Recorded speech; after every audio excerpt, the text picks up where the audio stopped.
Conversadores e conversadoras de elevador, sejam muito bem-vindos, sejam muito bem-vindas a mais um episódio aqui do Conversa de Elevador, esse nosso espaço criado especialmente para a gente desvendar, compartilhar os segredos comerciais das empresas de manutenção e modernização de elevadores. É isso mesmo, esse espaço foi criado pensando na profissionalização das equipes comerciais, porque a gente acredita de verdade que sem a força, o empoderamento das equipes comerciais, fica muito difícil para as empresas nacionais crescerem de forma sustentável.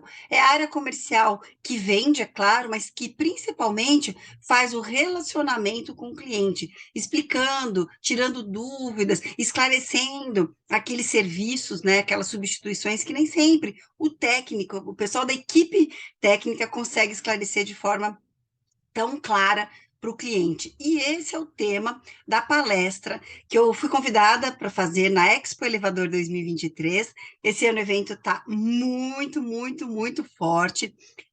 Tenho recebido muitos colegas, né, de outros estados me procurando para saber os dias que eu vou estar lá na feira.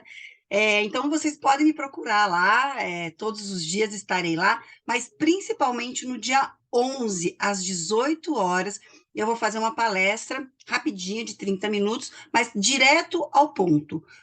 Qual a importância, qual o impacto das equipes comerciais no crescimento das empresas conservadoras de elevador? Eu espero você lá. E hoje o tema do nosso encontro é falar sobre gestão de conflito. Você já viu profissionais da área comercial que não gostam de conflitos? É bem interessante, gente, mas existe aí uma confusão sobre o que é conflito e o que é confronto. Então, vejo muitos comerciais dizendo que não gostam de conflito, e, na verdade, a área comercial ela é toda baseada em conflitos, né? Em conflitos de interesse. Então, vamos falar desse assunto, mas antes, aquele agradecimento especial à Infoleve, nosso parceiro aqui do canal e também dos episódios, e nós estaremos juntos lá na Expo Elevador 2023. Então, se você for antes, né, do dia 11 e quiser me conhecer pessoalmente, a gente trocar umas figurinhas e até fazer uns stories aqui para o canal, né, uns shorts, que é os vídeos curtinhos, me procura, bem provável que eu estarei lá no stand da Infoleve, tá bom? Então, vamos falar sobre gestão de conflito? E aí, pessoal, vamos falar sobre gestão de conflitos? Hoje o nosso episódio ele vai ser mais curtinho, ele é mais uma introdução ao tema, até porque para a gente poder falar sobre gestão de conflito, a gente tem que fazer uma jornada. Eu tenho um treinamento sobre o tema, um treinamento específico para líderes e outro de uma forma geral, né, que a gente utiliza principalmente para o pessoal da área comercial, e a gente vai desde o comecinho, né, de entender por que gestão de conflitos nos dias atuais é tão importante. Então, a gente passa um pouco pela Revolução Industrial, fala da transformação do mundo VUCA, que a gente falou no último episódio, né, no mundo BANI, e por que que hoje em dia é tão importante a gente ter uma boa gestão das nossas emoções para poder fazer uma boa gestão de conflito. Então, hoje a gente vai fazer uma introdução para a gente perceber o quanto o conflito, na verdade, é fundamental para as relações humanas, tá bom? Então, como eu acabei de falar, antes da gente começar a tocar, né, em gestão de conflito, nos treinamentos a gente passa pelo autoconhecimento, a gente fala muito de gestão das emoções, a gente entende o que motiva esse profissional. E para a gente chegar até esse terceiro ponto, a gente utiliza alguns testes, né, que facilitam a gente a entender um pouco o autofuncionamento. Então, quais são as minhas preferências comportamentais e como, na essência, eu ajo quando eu estou lidando com conflito. E é muito interessante quando a gente aplica esses testes, que em alguns casos, né, a gente vê pessoas direcionadas para áreas em que tem muitos conflitos, e a gente percebe que a essência da pessoa é um pouco fugir dos conflitos. E aí a gente pega líderes com grandes problemas de equipes, porque não sabe fazer a gestão de conflito. Então, para o treinamento, é muito importante que a gente faço uma jornada até chegar aqui na motivação. E a gestão de conflito, ela vai começar a acontecer a partir do momento que eu tenho ferramentas para reconhecer as necessidades do outro, né, para eu conseguir enxergar de fato o que o outro precisa, desconsiderando ou diminuindo as minhas lentes de crenças e julgamentos. E aí, a partir do relacionamento interpessoal, que é a última, o último passo da inteligência emocional, que a gente consegue discutir gestão de conflitos. Se bem que a gente vai enxergar, né, a gente vai ver agora no próximo slide, que existem alguns tipos de conflito que a gente precisa enxergar para a gente dar conta da gestão de conflito, tá? Então vamos lá, né? Gestão de conflito, principalmente, é saber ouvir o outro, né? Para além das nossas crenças e vieses, que eu acabei de falar, né? Então, muitas vezes, eu empaco na gestão de conflito com o meu cliente, porque eu estou ouvindo, né? Eu estou entendendo a questão que o outro está me colocando, não pela lente do outro, mas pela minha lente, pelo meu julgamento, né?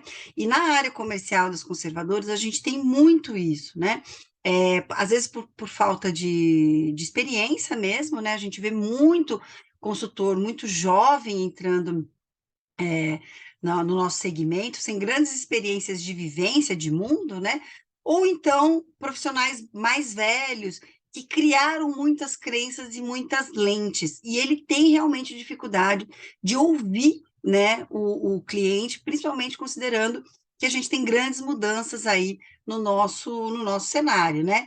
Sobre esse ponto, né, de grandes mudanças no nosso segmento, eu te sugiro ouvir ou assistir, né, ouvir pelo Spotify ou assistir aqui pelo YouTube, a entrevista com a Tatiana Marcon, que ela fala sobre os síndicos profissionais, né?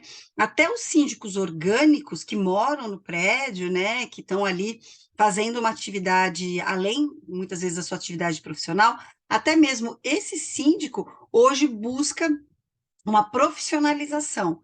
Então, a gente precisa perceber que as coisas mudaram. E alguns profissionais mais antigos, né, insistem ainda em tratar o condomínio como era antigamente, né, sem tanto embasamento de informações, né?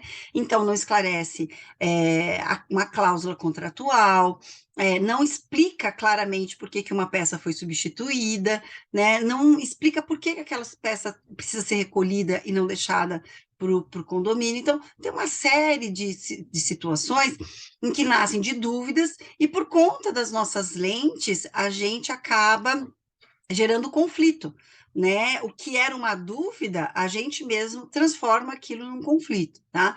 Então, a gente precisa entender um pouco mais da onde vem esse conflito para a gente saber fazer a gestão.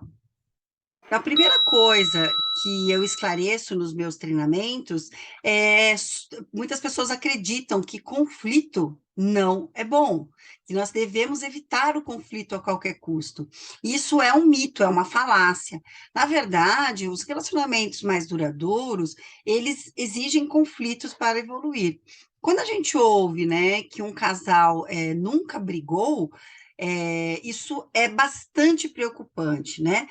Num ponto, pode ser que o casal nunca foi para um confronto, né? Mas sim tinha conflitos, tinham questões que eles conversavam e resolviam, e aí tudo bem.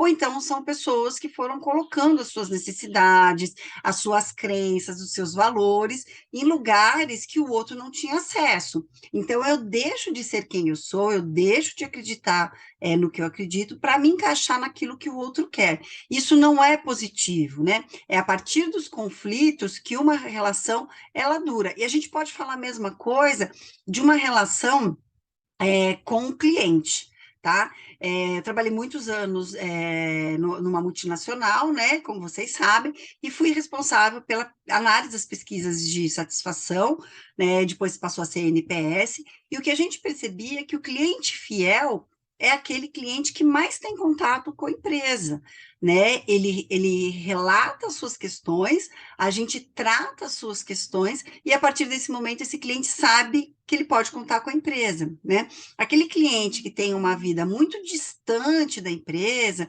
que quase não chama, quase não, nunca respondeu a uma pesquisa, ou quando responde a uma pesquisa, não é exatamente a pessoa que decide sobre o contrato, então é tudo muito neutro, né? Então, assim, aquele satisfeito, mas sem muitas informações, esse cliente a gente precisa tomar cuidado, porque esse cancela o contrato, né? Nos conflitos existem as ideias conflitantes e não as brigas destrutivas, né? Então, isso é muito importante. O que a gente precisa também perceber é que num ambiente de condomínio, e isso a Tatiana Marcum fala bastante, né? A gente tem pessoas que não aprenderam a tratar conflitos de uma forma mais organizada, né? De uma forma mais construtiva. E o condomínio, por si só, ele é um meio de muitas brigas destrutivas. Então, a gente precisa avaliar se aquele síndico, ele aprendeu, ele sabe, ele tem as técnicas de gestão de conflito, ou se é um síndico que ele simplesmente traz para a empresa conservadora, né? As suas brigas, as suas pecuinhas internas do condomínio, né? Isso é muito importante, a gente também saber fazer essa leitura para saber como que a gente trata esse tipo de cliente, tá? E agora a gente vai falar de equipes, né? As equipes que sabem se envolver em conflitos produtivos, elas sabem que o objetivo e qual vai ser a melhor solução para chegar naquela solução em tempo mais curto, né? E a gente percebe que equipes bem cooperativas, elas trabalham no conflito, elas buscam questões para tratar, para resolver, e aí elas ficam muito felizes quando aqueles conflitos foram resolvidos. Então, o primeiro passo para a gente começar a trabalhar a gestão de conflitos é a gente entender que existem três tipos de conflitos mais comuns. O primeiro tipo de conflito é o conflito pessoal. É aquele conflito que eu tenho comigo mesma. E esse eu gosto muito de explorar durante os treinamentos. Um exemplo muito comum que a gente enxerga, né, com bastante clareza aí no dia a dia, quando a gente aplica o teste DISC, muitas vezes a gente vê, né, uma predominância de um perfil comportamental que ele é, ao mesmo tempo, extrovertido e introvertido, né? Esse perfil, muitas vezes, ele está numa mistura de missão dada, missão cumprida, né? E também de voltado para pessoas. Então, vamos, por exemplo, pegar uma pessoa que tem como perfil comportamental o D de dominância, né? Que é aquele perfil que ele é missão dada, missão cumprida, né? Eu falo que uma chefe minha falava isso, e o D é muito isso, né? Haja o que hajar, nós vamos chegar lá, né? Então a gente faz de tudo, mesmo que algumas pessoas sofram, algumas pessoas fiquem doentes, né? E fiquem pelo caminho, mas a gente vai fazer o que tem para ser feito. Porque para o D, a tarefa feita, a tarefa cumprida dentro do prazo, ela vai tornar as pessoas mais felizes. É assim que ele se percebe, tá? Então, o D é de dominância. Mas pode ser que essa pessoa tenha uma mistura do I de influência, né? O que é o I de influência, né? Aquela pessoa que se preocupa demais com a percepção do outro em relação a si mesmo, né? Então, eu gosto que o outro tenha uma boa percepção da minha pessoa, que eu sou gente boa, né? Então, ele se preocupa com a pessoa, ele é persuasivo, né? Ele convence as pessoas de ir junto, né? Ele não quer ir sozinho, ele quer que todo mundo vá junto. São dois perfis bem extrovertidos, e quando a gente fala de extroversão, a gente não fala de pessoas que falam bem em público, né? Mas pessoas que se energizam com o outro. Elas precisam expor as suas ideias, elas precisam ouvir o que os outros pensam, né? Muitas vezes, um perfil como esse, com D e o I, ao mesmo tempo que essa pessoa quer que os outros venham juntos na ação, né? O D de dominância, ele não tem muita paciência para esperar, para explicar, para ser persuasivo. Então, eu comento, quando as pessoas têm esse perfil, né? Que aquela pessoa que vem, conversa, fala da ideia, dá né? Fala dá aquela ideia muito legal, todo mundo se apaixona pela ideia, e aí ele sai fazendo. E esquece de olhar se o outro está acompanhando a velocidade, os passos e tudo mais, né? Isso é muito característico de quem tem D e I misturado. Mas a gente pode pegar pessoas que também têm conflitos internos muito significativos, quando ele é por exemplo, um D, de sair fazendo, né? E um C, que além de ser introvertido, que é bem diferente do D, que é extrovertido, né? Então ele se alimenta muito mais da sua energia. Então ele precisa olhar para si, né? Para poder enxergar quais são as ferramentas que ele tem para sair fazendo. Ele precisa planejar antes de sair fazendo. E tem pessoas que têm percentuais muito altos no D e no C, que é o cautela, né? O C é o cautela. E aí ele se cobra porque ele está planejando, ele já deveria estar fazendo, e muitas vezes ele se cobra por sair fazendo e não planejar. Então, esses são alguns tipos, né, de conflitos internos, pessoais, que a gente vê com muita frequência no ambiente de trabalho. Então, imagina, né, você que é consultor comercial, se você tem um D e um C muito forte no seu perfil comportamental, você quer ir lá e já tocar pau nas suas vendas, você já quer sair fazendo, mão na massa, né? Bora fazer. Ao mesmo tempo, tem um lado seu que fala assim: mas será que não era melhor me planejar? Será que não era melhor eu ter um argumento melhor para convencer esse cliente? E você fica nesse conflito, né? Então, a gente saber fazer gestão de conflito é preciso ter muita clareza sobre quem eu sou, o que eu penso, né, como eu julgo as situações e como eu ajo, para a gente poder utilizar essas ferramentas em benefício próprio. O segundo tipo de conflito que a gente trabalha com as equipes, né, é o conflito interno, que pode ser o conflito entre colaboradores da mesma área, né? Então, um gestor, um coordenador comercial que tem muito conflito com a sua equipe que não se entende, né? Então, esse é um tipo de conflito interno da própria equipe. Mas a gente enxerga nas conservadoras, né, de elevador, tanto as nacionais, né, quanto as multinacionais, um conflito muito grande entre as equipes. Parece que as áreas não estão indo por um caminho único, né? Então, a gente enxerga, por exemplo, conflitos gritantes da área comercial com a engenharia. Isso acontecia na multinacional em que eu trabalhava, né? As velocidades, as respostas para clientes, pareciam que eram empresas completamente diferentes, eram equipes que brigavam muito. E hoje, trabalhando para as conservadoras, eu ouço a mesma coisa das empresas de pequeno e médio porte, né? Se você tem uma engenharia ali responsável pelo produto, né?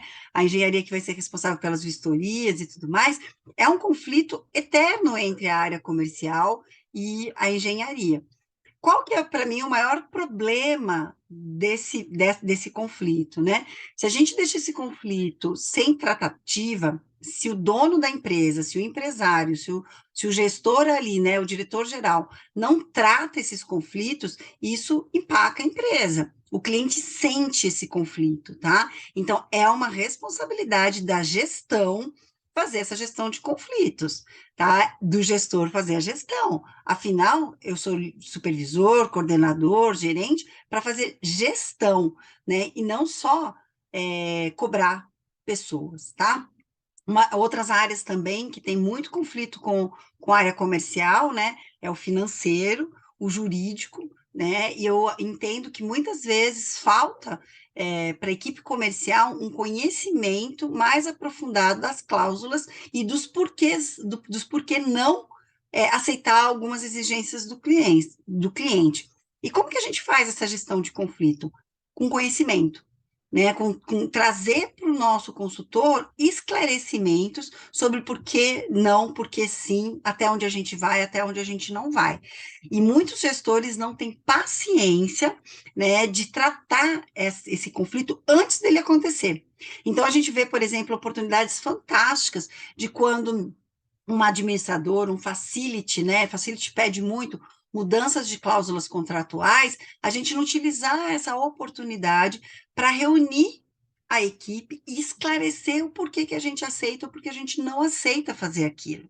Porque daí, a partir desse conhecimento, as pessoas vão poder pensar sozinhas, sem toda hora ter que consultar, ou então assinar coisas que depois vão dar problema para a própria empresa. Tudo bem até aqui? E por último, existem os conflitos externos, né? São os conflitos com os clientes internos e os clientes externos, né? Então, a gente precisa aprender a enxergar esses conflitos como oportunidades para a gente esclarecer questões e poder seguir em frente. Eu falo que para contratar a empresa em que eu trabalhei antigamente, o cliente precisava ser louco, né? Esse era o pré-requisito para o cliente assinar um contrato com a empresa. Por que que eu falava isso? Porque para o comercial, todos os clientes, esse cliente é louco, não, esse cliente pede coisas que a gente não consegue atender, não, esse cliente é isso e aquilo, né? Principalmente quando o cliente estava reclamando de alguma questão de atendimento.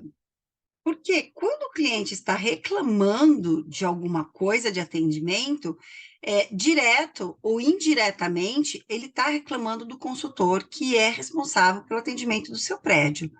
Bom, Kátia, explica melhor. Quer dizer, que se o técnico errou, o consultor é responsável? Na cabeça do cliente, sim, porque o consultor é o ponto de contato dentro da empresa, né? Por isso que eu falo, e por isso que na Expo elevador, a gente vai falar bastante sobre isso. O consultor, ele precisa ser o ponto de contato dentro da empresa.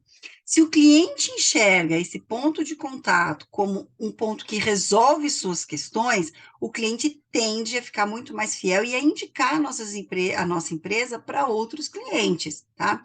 Se o consultor se esquiva e fala, não, isso aí é com a área técnica, não, isso aí é com a área financeira, não, isso é com o jurídico, eu vou te passar o telefone do nosso advogado, né? O cliente perde o interesse em conversar com o consultor.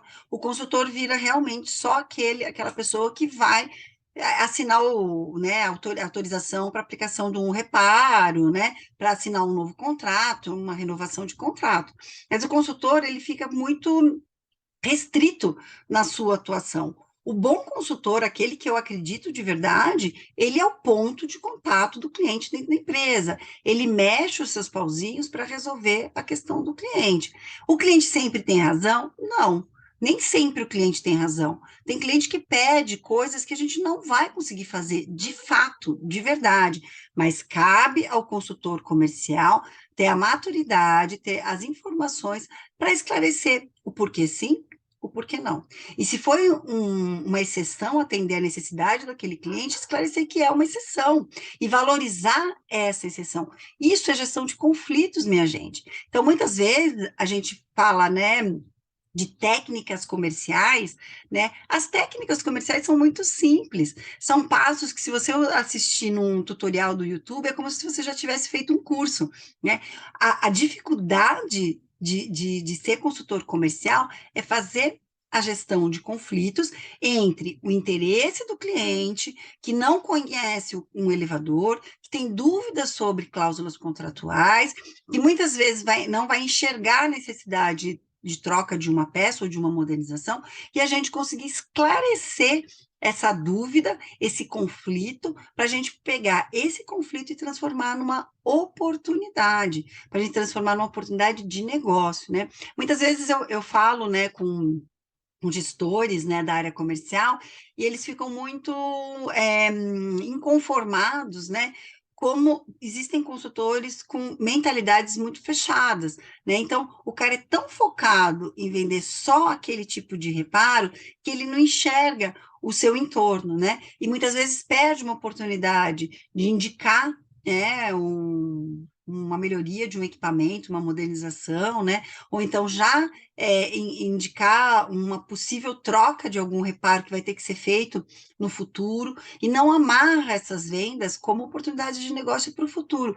Isso é pessoa que tem medo de gestão de conflito, porque a partir do momento que ele vai indicar a necessidade futura de algum reparo, de alguma atividade, ele vai ter que partir para gerir aquela oportunidade que ele próprio gerou. Então, isso, se a pessoa não está preparada, ela tem dificuldade de plantar negócios futuros, porque ela sabe que aquilo vai gerar demanda, vai gerar situações futuras que ele vai ter que tratar.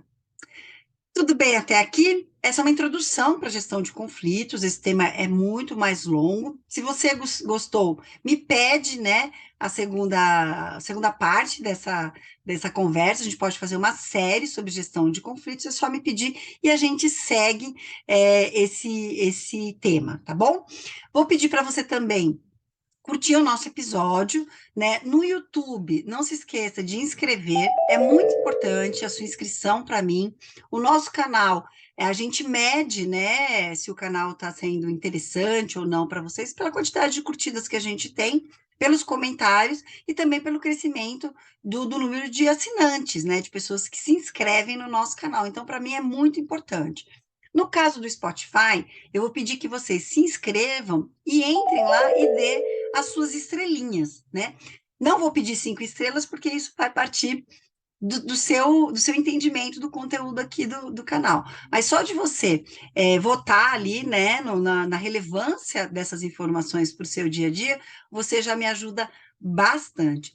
Indica o canal para os seus conhecidos. Eu falo que se todo mundo, nas conservadoras, ouvisse um pouco mais sobre a área comercial, a gente teria muito menos conflitos no dia a dia, né? A gente fica tão focado na área técnica, né, que a gente esquece que a alma da nossa empresa é o cliente, né? Não é o elevador, né? Sem um síndico para assinar o nosso contrato, sem um conselho, um comitêzinho ali do condomínio para aprovar os nossos serviços, né? A gente não existiria. Né? Então, nossa empresa não é voltada para elevador, é voltada para o cliente. E quem que faz essa gestão aí desses conflitos? Nós outros, aqui, a área comercial. Então, é importante que todo mundo entenda as nossas dores, os nossos sofrimentos, mas também as nossas alegrias. É isso aí, espero que tenha gostado desse episódio e até semana que vem. E não se esqueçam de me procurar na Expo Elevador 2023, hein? Estarei lá, quero fazer muitas fotos com vocês, fazer uns shorts aqui para o canal, fazer uns stories para o Instagram, porque vocês sabem que eu adoro esse tipo de coisa. Até lá!